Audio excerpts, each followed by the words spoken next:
Hello friends, स्वागत है आप सबका एक बार फिर से हमारे यूट्यूब चैनल में। तो चलिए इस वीडियो में हम देखने वाले हैं सीटीईटी 2021 जो ऑनलाइन एग्जाम हुआ था उसमें ईवीएस के जो क्वेश्चंस आए थे या किस तरह के ईवीएस के क्वेश्चंस पूछे गए थे उसका ये क्वेश्चन पेपर है।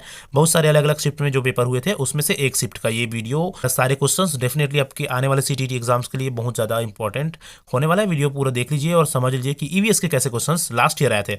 इन क्वेश्चंस के रिपीट होने के चांसेस भी बहुत ज़्यादा है। मैं बता दूं, हम इससे पहले वीडियो में बाल विकास का क्वेश्चन किया था और अगर उसको नहीं देखें तो वो भी आप देख सकते हैं। चलिए, तो पहला क्वेश्चन था, निम्नलिखित में से किससे सहयोग भावना से कार्य करने का अभिप्राय सीखा जा सकता है। ठीक है, सहयोग भावना से कार्य करने का अभिप्राय तो परिवार, समाज और खेल, ये ऐसी चीजें होती है जिससे ना सहयोग भावना का विकास होता है ना। खेल से तो होता ही है, समाज से भी होता है, परिवार से भी होता है। ठीक है, तो ऑप्शन नंबर 3 इसका सही आंसर था। फ्रेंड्स, सारे क्वेश्चंस को आप देख लीजिए, आपके आने वाले एग्जाम में हो सकता है ये क्वेश्चंस रिपीट हो जाए। अगला क्वेश्चन है, कक्षा 4 के अध्याय दुनिया मेरे घर में नामक कहानी अक्षय के बारे में जो बताता है कि उसकी दादी उसे अनिल के घर पर कुछ भी खाने या पीने के लिए मना करती है। इस कहानी में बच्चों को कौन सी महत्वपूर्ण शिक्षा मिलती है। मतलब एक स्टोरी है कक्षा 4 के अध्याय में जिसमें एक लड़के को उसके दादी ना अपने दोस्त के घर किसी कोई भी चीज़ खाने पीने के लिए मना करती है। तो भाई ये क्या चीज़ को वो कर रहा है, इससे कौन सी शिक्षा मिल रही है। तो जाति भेदभाव और अस्पृश्यता का अस्तित्व अभी भी जाति भेदभाव या अस्पृश्यता अस्तित्व में थोड़ा बहुत है, इसका क्या मिलता है, इस कहानी से सीख मिलती है। ठीक है, अगला क्वेश्चन नंबर 3 था, कक्षा 3 के अध्याय ऊंची उड़ान नाम का एक चैप्टर है कक्षा 3 में, एनसीईआरटी में है ना, में पक्षियों के विषय पर चर्चा करते हुए शिक्षक टीना छात्रों को कहती है कि वे अपने आसपास के पक्षियों व उनकी विशेषताओं का अवलोकन करें। तो इस क्रियाकलाप का क्या लक्ष्य है। तो इस क्रियाकलाप का लक्ष्य है छात्र में पक्षियों के प्रति रुचि विकसित करना और इस तरह से एक जो टॉपिक है ना, बच्चों के मन में ना कॉन्सेप्ट या अवधारणा जागृत करना इस विशेष टॉपिक या पक्षियों से रिलेटेड। अगला क्वेश्चन आया था, ये सारे क्वेश्चंस 2021 में जो ऑनलाइन एग्जाम हुआ था ना सीटीटी का, उसका है। ठीक है, एक अध्यापिका की इच्छा है कि उसके छात्रों में वनस्पतियों के बारे में समझ व ज्ञान का विकास हो। इसके लिए उसे निम्न में से क्या करनी चाहिए। तो उसको क्या करनी चाहिए, ऑप्शन नंबर ए देखिए, छात्रों को अपने साथ विद्यालय के बगीचे में चलने को कहे और वहां पर सभी पौधे की पहचान करने को कहे। तो इससे क्या होगा, छात्रों में वनस्पति मतलब पेड़ पौधे से रिलेटेड विकास का समझ का विकास होगा। अगला क्वेश्चन है क्वेश्चन नंबर 5, कक्षा 3 में हमारा भोजन नामक अध्याय को पढ़ाते समय शिक्षक जोसेफ विद्यार्थियों से आपस में चर्चा करने को कहते हैं। उन्होंने कल क्या खाया था, इस चर्चा का उद्देश्य है ना। उन्होंने क्या मतलब जो टीचर है वो पूछती है कि आप कल क्या खाए थे, उसके ऊपर चर्चा करवाती है। तो इसका क्या उद्देश्य है, ऐसा क्यों करवा रही टीचर। तो भाई ऐसे इसलिए करवा रही है ताकि भोजन की विविधता के पहलुओं को बच्चों को समझा सके और उन बच्चों के साथ ये साझा कर सके, क्योंकि अलग अलग स्टूडेंट अलग अलग भोजन कर किए होंगे कल, तो अलग अलग तरह के भोजन के बारे में चर्चा होगी डेफिनेटली क्लास में। तो इस तरह से क्या होगा, भोजन की विविधता के विभिन्न पहलुओं को बच्चों को समझाया जा सकेगा। अगला क्वेश्चन था, कक्षा में विरोध की परिस्थिति अक्सर उजागर होती रहती है। जब कोई छात्र किसी सामाजिक सांस्कृतिक विषय पर चर्चा प्रारंभ करता है तब एक शिक्षक के रूप में आपकी क्या प्रतिक्रिया होगी।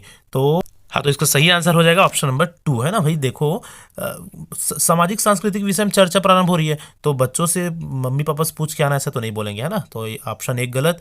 छात्र से कहेंगे ध्यान भंग करेंगे, ये भी मत नहीं बोलेंगे है ना। कि कक्षा को उपरांत चर्चा करो, ये भी नहीं बोलेंगे, बल्कि बच्चों को ना एक फिर क्या करेंगे, एक एनवायरनमेंट प्रोवाइड करेंगे और बोलेंगे कि अपना अपना अनुभव साझा करिए क्यों, और इस महत्वपूर्ण मुद्दे पर आपके विचार एक दूसरे के साथ साझा करिए। ठीक है, तो ये हो गया ऑप्शन नंबर 2 इसका सही आंसर। नेक्स्ट क्वेश्चन था, कक्षा 3 के अध्याय हम चीज़ें कैसे बनाते हैं में दीपावली की कहानी किस पर केंद्रित है। तो ये केंद्रित है घरेलू कामकाज में लिंग संबंधी भेदभाव की अवधारणा पर। तो फ्रेंड, अभी आप इन क्वेश्चन से आपको क्या समझ में आ रहा है, एनसीईआरटी के जो बुक्स है उसको पढ़िए, क्योंकि उनसे रिलेटेड बहुत सारे क्वेश्चंस लास्ट ईयर पूछे गए थे, इस साल भी पूछे जा सकते हैं। एनसीईआरटी क्लास 1 से लेकर 5 तक के क्वेश्चंस आप पढ़ लीजिए अगर आप पेपर 1 की तैयारी कर रहे हैं तो ईवीएस का। ठीक है, अगला क्वेश्चन, मौखिक इतिहास समाज के विशिष्ट समूहों के अनुभवों का समन्वय करने का महत्वपूर्ण साधन है। ठीक है, इस संदर्भ में इंगित कीजिए कि कौन सा कथन इसके उपयोग को सबसे अच्छे से दर्शाता है। तो ऑप्शन नंबर ए था, इस तरह के क्वेश्चन आए थे, शिक्षक अपने छात्रों से उनकी दादा दादी नाना नानी की स्वतंत्रता संग्राम के अनुभवों को एकत्र करने के को कहते हैं मौखिक इतिहास। ठीक है, समाज के विशिष्ट अनुभव इसमें। ठीक है, अगला क्वेश्चन आया था क्वेश्चन नंबर 9 देखिए क्या था, ये भी एक सिचुएशनल बेस्ड क्वेश्चन है। सीमा एक ईवीएस अध्यापिका है, छात्रों को अपने आसपास की वस्तुओं को संग्रहित करने के लिए कहती है। ठीक है, उन वस्तुओं में जैसे धातु का पेन हो गया, स्टील के चम्मच हो गया, प्लास्टिक की चम्मच हो गया, बाल्टी में डालकर देखें कि वे तैरती है। अच्छा, उन सारी चीज़ों को ना पानी में डालकर देखने के लिए बोलते हैं कि उन लोग सभी तैरते हैं कि नहीं, जिसमें धातु हो गए, स्टील हो गए, प्लास्टिक हो गए। ठीक है, छात्रों ने पूछा कि स्टील की चम्मच तो डूब गई लेकिन प्लास्टिक की चम्मच क्यों तैरती रही। तो फिर क्या है अगला कि वे छात्रों को घनत्व के बारे में बताना आवश्यक नहीं समझती क्योंकि वे घनत्व की वैकल्पिक अवधारणाएं बना लेंगे।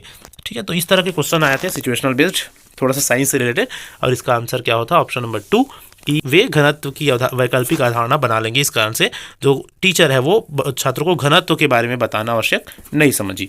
अगला क्वेश्चन था कक्षा 3 के छात्रों को संचार के माध्यम विषय पढ़ाते समय फरा अपने छात्रों में अन्वेषण को प्रोत्साहित करने के लिए निम्न में से कौन सा नीतियों का उपयोग करेगी। तो ऑप्शन नंबर ए, छात्रों से कहेंगी कि वे संचार के माध्यम से चित्र एकत्र करें और उन्हें वर्गीकृत करें, और ऑप्शन सी, छात्रों से कहेंगी कि वे संचार के माध्यम से अपने अनुभव बताएं और उन पर चर्चा करें। तो फ्रेंड आप देख रहे हैं कि बहुत लंबे लंबे जो क्वेश्चंस है, लॉन्ग जो पैटर्न के क्वेश्चंस है वो पूछे जाते हैं सीटीटी में। ठीक है, इनके लिए आप मेंटली प्रिपेयर्ड रहिए और प्रैक्टिस, इन क्वेश्चंस को देखना जरूरी है ताकि प्रैक्टिस होगा। ठीक है, विद्यार्थियों के सीखने का मूल्यांकन करने के लिए फाइल या पोर्टफोलियो एक महत्वपूर्ण उपकरण है। निम्न से कौन सा वाक्य पोर्टफोलियो को सर्वाधिक उपयुक्त तरीके से परिभाषित करता है। पोर्टफोलियो क्या है, तो इसमें एक निश्चित समय में एकत्र एवं विश्लेषित किए गए आंकड़े होते हैं पोर्टफोलियो में, है ना। एक निश्चित समय में एकत्र किए गए और विश्लेषित किए गए आंकड़े बच्चों से संबंधित होते हैं पोर्टफोलियो में।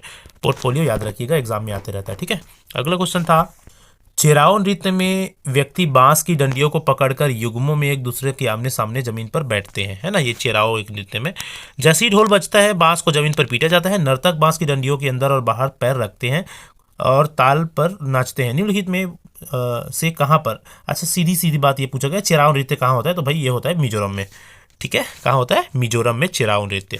अगला क्वेश्चन आया था क्वेश्चन नंबर 13, देखिए निम्नलिखित में से कौन सा साधन जल के अभाव एवं इसका किसी क्षेत्र पर पड़ने वाले प्रभाव की चर्चा का सर्वोत्तम माध्यम है।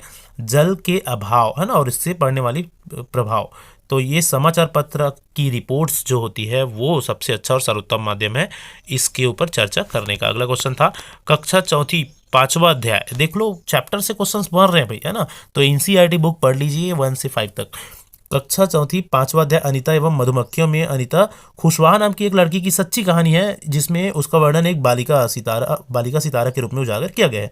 इस प्रकार की जो पहल है वो सर्वाधिक उपयुक्त उद्देश्य क्या है, मतलब इस प्रकार की पहल का सर्वाधिक उपयुक्त उद्देश्य क्या है, तो यह दर्शाना कि नारी शक्ति बालिका शक्ति किस प्रकार गतिशील है तथा समानता एवं सशक्तिकरण को किस तरह से प्रदर्शित करती है, ये इसका सही आंसर था। अगला क्वेश्चन आया है, देखिए क्वेश्चन नंबर 15, दस्त के रोगियों को चिकित्सक परामर्श देते हैं वे अधिक मात्रा में उबाल कर ठंडा किया हुआ पानी जिसमें चुटकी भर नमक व थोड़ी सी चीनी हो पिए, है ना। तीनों ऑप्शन को सही बताया गया है। देखो पहला था चीनी वाला पानी आंत नहीं सोख सकती और दूसरा चीनी वाला पानी सम्मिश्रण सरलता से सोखा जा सकता है, मतलब जो सम्मिश्रण है उसको सोखा जा सकता है। तो तीनों जो इंपॉर्टेंट होता है इस केस में और इस कारण से उपयुक्त तीनों सही है। अगला क्वेश्चन था भारत के निम्नलिखित राज्यों में से ब्रह्मपुत्र नदी कहाँ से होकर बहती है, तो ये नदी वाला भी क्वेश्चन आ गया एक, देख लो, अरुणाचल प्रदेश और असम से होकर बहती है ब्रह्मपुत्र नदी। पके हुए भोजन को सूखा या बिना फ्रिज में रखे लंबी अवधि के लिए नहीं छोड़ा जाना चाहिए। निम्नलिखित में से कौन सा कारक पके हुए भोजन का बेकार करने में, तो जीवाणु क्या कर देती है, पके हुए भोजन को खराब कर देती है। अगला क्वेश्चन है वालसाड शहर हैदराबाद शहर जो तेलंगाना राज्य में है कि सापेक्ष किस दिशा में, तो मतलब देख लो राज्य का भी क्वेश्चन पूछा गया है ना। तो सारे जो राज्य है ना इंडिया हमारे देश में उसको देख लीजिएगा उसके दिशा और दशा। ठीक है, उत्तर पश्चिम में मतलब जो डायरेक्शंस है वो कौन कहाँ कहाँ है इसको भी देख लीजिएगा। ठीक है, उत्तर पश्चिम में है। अगला क्वेश्चन था निम्नलिखित में से कौन सा कथन ईवीएस में सहपाठी आकलन को परिभाषित करता है, तो ऑप्शन नंबर 2 विद्यार्थियों पर केंद्रित होता है जब वो दूसरे विद्यार्थियों का आकलन जोड़ों में या समूह में कर रहे हो, तो ये ऑप्शन हो गया। ठीक है, अगला क्वेश्चन था निम्नलिखित में से कौन सा सामाजिक कीट नहीं है, सामाजिक कीट कौन सा नहीं है बोला गया, तो ये सब तो सामाजिक कीट है, ये नहीं है। सामाजिक कीट मतलब क्या समझ रहे हैं आप, ऐसे कीट जो एक साथ रहे, सामाजिक रूप से रहे। ठीक है, तो दीमक तो रहता है ग्रुप में, मधुमक्खी भी ग्रुप में रहता है और चींटी भी ग्रुप में रहता है, भृंग जो है वो ग्रुप में नहीं रहता। अगला क्वेश्चन देखिए, तो मतलब कीटों से भी एक क्वेश्चन आ गया है ना, कीटों से। अगला है मच्छरों के प्रजनन की रोकथाम के लिए कई विधियां प्रस्तावित की जाती है। निम्नलिखित में से वहाँ कौन सी विधि है याद कीजिए जो कि मच्छरों के प्रजनन को नहीं रोकती, तो मच्छरदानी का प्रयोग करेंगे तो वो मच्छरों के प्रजनन को नहीं रोक सकती, वो सिर्फ मच्छर के को अंदर आने से रोकेगा, भी प्रजनन को थोड़ी रोकेगा, है ना। ठीक है, तो ये हमारा सही आंसर हो गया। चलिए अगला क्वेश्चन था महाराष्ट्र मध्य प्रदेश और गुजरात के बड़े बांधों के निर्माण के कारण स्थानीय व्यक्तियों को अपने प्राकृतिक आवास को छोड़ना पड़ा। इस प्रकार की गतिविधि को क्या कहा जाता है? तो इस अपने किसी भी जगह को छोड़ना किसी कारण से विस्थापन कहलाता है। ठीक है, क्या कहलाता है? विस्थापन। विस्थापित कर देना, एक जगह से दूसरी जगह बसा देना, विस्थापित कर देना कहलाता है। ठीक है, चलिए अगला क्वेश्चन था, वातावरण को बचाने की आवश्यकता के लिए हुए कई आंदोलनों को समर्थन मिला है, निम्नलिखित में से किसने 1917 चिपको आंदोलन का भाई निर्णायक भूमिका कौन निभाई थी? ये पूछा है, सुंदरलाल बहुगुणा निभाया था, है ना। सिंपल सा क्वेश्चन क्या है, चिपको आंदोलन के जो प्रवर्तक वो कौन थे? निर्णायक भूमिका सुंदरलाल बहुगुणा थे। तो ये भी देख लीजिएगा आप। अगला क्वेश्चन था, विद्यार्थियों के ईवीएस सीखने के संदर्भ में निम्नलिखित में से कौन सा सही है? तो ईवीएस सीखने के संदर्भ में दूसरा सही है। विद्यार्थियों के सीखने का तरीका सर्पिल या पेचदार होता है। प्रत्येक बच्चा अद्वितीय होता है, वह परिस्थितियों से सीखना व प्रतिक्रिया अपने ढंग से देता है। ठीक है, तो ये ऑप्शन हो गया इसका। अगला क्वेश्चन था, निम्नलिखित में से कौन सी मुद्रा आबू धाबी, अच्छा मुद्रा वाला भी क्वेश्चन आ गया भाई, इसको भी आप देख लेंगे, है ना। दिहरम है आबू धाबी का प्रचलित मुद्रा। ठीक है, अगला क्वेश्चन, स्थान विशेष को समझने के लिए बच्चों को मानचित्र बनाने की कला का ज्ञान आवश्यक है। प्रस्तुत वाक्य में कौन सा मानचित्र के बारे में सही है? तो मानचित्र के बारे में सही कौन है? वस्तुओं, दीवारों, सड़कों आदि के लिए हम चिन्हों का प्रयोग करते हैं। और डी, मानचित्र में उत्तर और दिशा सदैव ऊपर और ऊपर के हाशिए पर होता है। ये तो सबको पता है ना, मानचित्र में ऊपर के साइड जो होता है उत्तर, नीचे के साइड होता है दक्षिण। अगला है, भावी पीढ़ी के समाजीकरण में परिवार की महत्वपूर्ण भूमिका होती है। इस परिस्थिति में परिवार माध्यम है। प्राथमिक समाजीकरण का सबसे पहले समाजीकरण की प्रक्रिया होती है परिवार में, उसके बाद समाजीकरण की प्रक्रिया होती है स्कूल में, है ना। तो ये हो गया प्राथमिक माध्यम है समाजीकरण का परिवार। अगला है, छत पर वर्षा का संरक्षण करके भौम जल को पुनः आवेशित किया जाता है। इस पारंपरिक विधि का उपयोग निम्नलिखित में से किस राज्य में किया जाता है? तो राजस्थान में किया जाता है ऐसे इस विधि का उपयोग भौम जल को पुनः आवेशित करने के लिए। ठीक है, वर्षा जल के पानी को संरक्षण का राजस्थान में, याद रखिएगा। ठीक है, अगला क्वेश्चन था, कक्षा 5वीं के पाठ किसके जंगल पर चर्चा करने के लिए अध्यापिका की सूर्यमणि के सच्चे किस्से को सुनाया, जिसमें उसने एक केंद्र तोरंग की स्थापना की थी जो देखता था। तो भाई सीधी सीधी बात यह है कि चैप्टर अगर आप पढ़े रहेंगे तो एकदम आसानी से इसके आंसर आप दे सकेंगे। ऑप्शन नंबर ए और डी इसका सही आंसर था, क्योंकि भाई पूरा कहानी जो चैप्टर की कहानी ना उसके ऊपर क्वेश्चन पूछ दिया गया है। ठीक है, तो ये वही है, पुस्तक पढ़िए एनसीईआरटी का 1 से 5 तक, अगर आप पेपर 1 में पास होना चाह रहे हैं, ईवीएस में अच्छा नंबर लाना चाह रहे हैं। तो प्रत्येक भोज्य पदार्थ के पैकेट पर उसे पैक करने की तिथि दी जाती है, क्योंकि सभी सही हैं। प्रत्येक भोज्य पदार्थ की अपनी अधिक सेल्फ आयु होती है ना। भोज्य पदार्थ के प्रक्रमण और पैकिंग की अवधि में कई परीक्षकों का उपयोग किया जाता है और ये सारी चीज़ें। तो इस तरह से फ्रेंड, ये 30 क्वेश्चन हुए ईवीएस के आपके सीटीटी 2021 पेपर का। आई होप कि सारे क्वेश्चंस अच्छे हैं और आपके लिए हेल्पफुल रहेंगे आपके आने वाले एग्जाम्स में। चलिए, तो फिर चैनल नहीं हो फ्रेंड, चैनल जरूर से सब्सक्राइब कर लीजिए और हम आपके लिए ऐसे और भी वीडियोज़ लाते रहेंगे इन फ्यूचर। मिलते हैं नेक्स्ट वीडियो में।